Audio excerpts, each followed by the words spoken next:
Okay, in this video I'm just kind of showing people what I've been doing as far as farming in Bloodborne. So I started out here in the Forbidden Woods, and I'll just kind of show you um, how I go through to get blood echoes. I think you can get some shards and bullets and vials and stuff like that too, but mostly I do it for blood echoes. Um, I do try to visceral attack as many uh, of these enemies as I can, but that doesn't always work out. So I'll just kind of show you where I'm going to get all these points.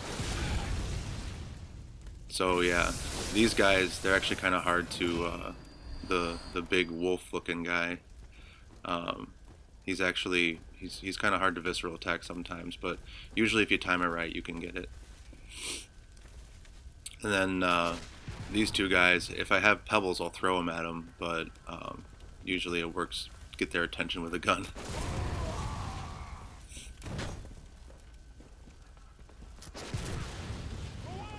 Yeah, he doesn't want to be visceral attacked, so.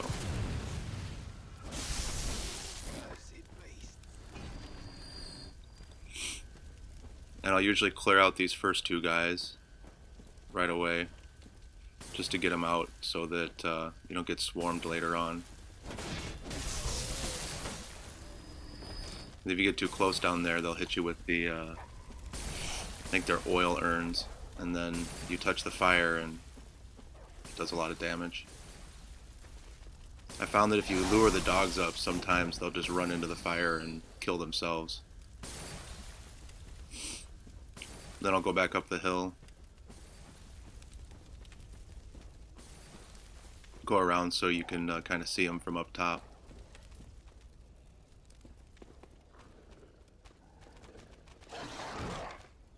There's that dog. Sometimes you can get a jump attack off on that one and take him out. I didn't do a very good job here, but I survived.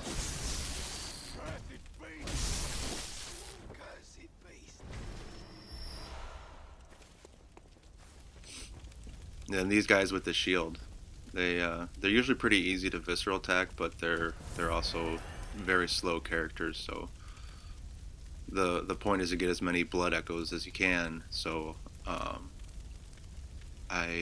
lot of times I'll just go for it and just take them out.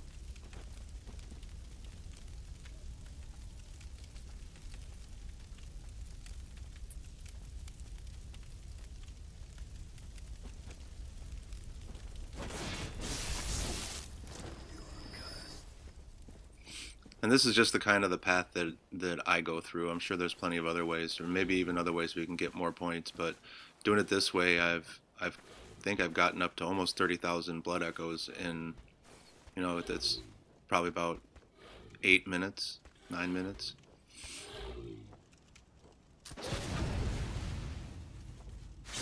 I got this guy viscerally. I only got 1,000 points there, but with if you use the runes, I think you get something like 1,600. And I didn't have the runes swapped out for this, so got a little bit less this time through. Around here, I always attack this guy in the corner first, because if you attack the first one, he comes up behind you and he'll hit you. And he'll hit you hard. And you watch out for the guy with the gun there.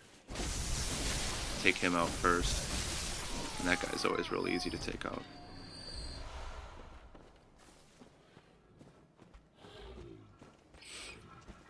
And you get the one with the pitchfork after you come out of there, and he'll always come up first.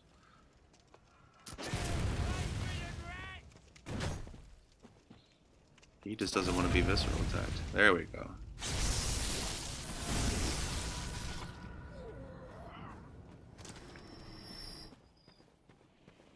And you come around over here, get this guy's attention.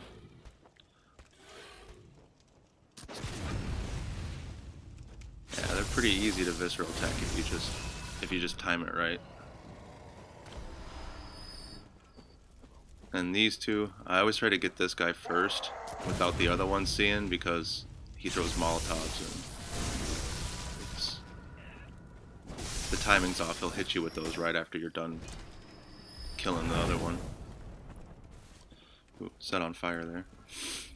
I usually don't mess with these guys in the river here because there's so many Molotovs being thrown at you that I just go right through there.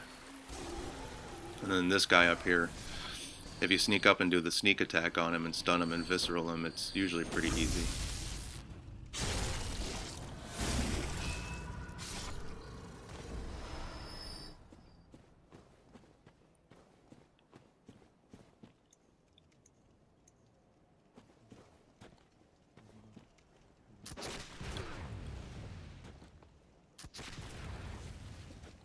Yeah, you gotta watch where you're going right here, because there is a guy on the roof up to the left, and if you get too far away from that rock on the left, he'll be able to shoot you.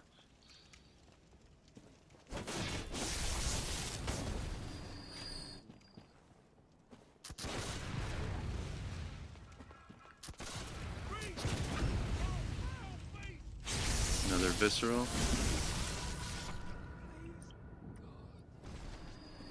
And you just gotta run up and get the guy on the roof. He's always good for a few silver bullets.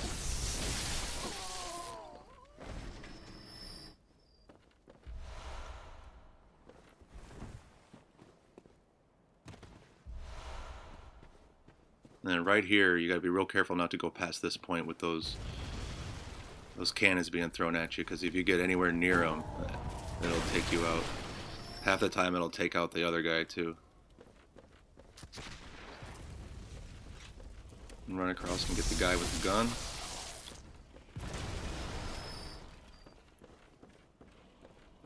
And then really fast run up after the guy with the cannon.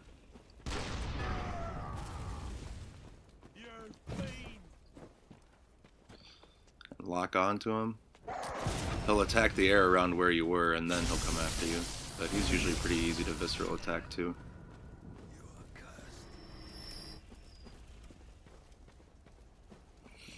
And then I head down to this building here.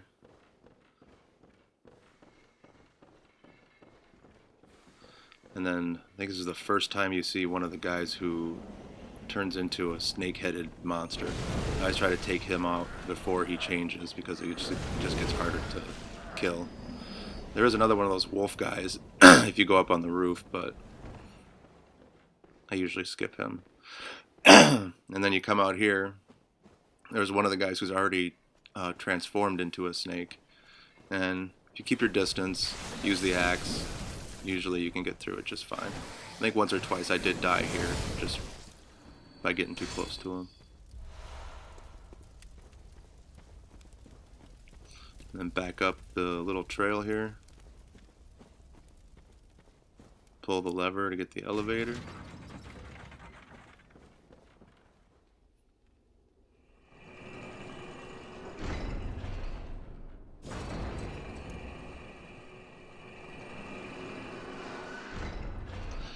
And then you're right back where you started.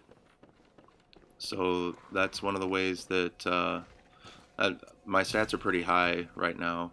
Well, considering how long I've been playing, and it's from doing stuff like that.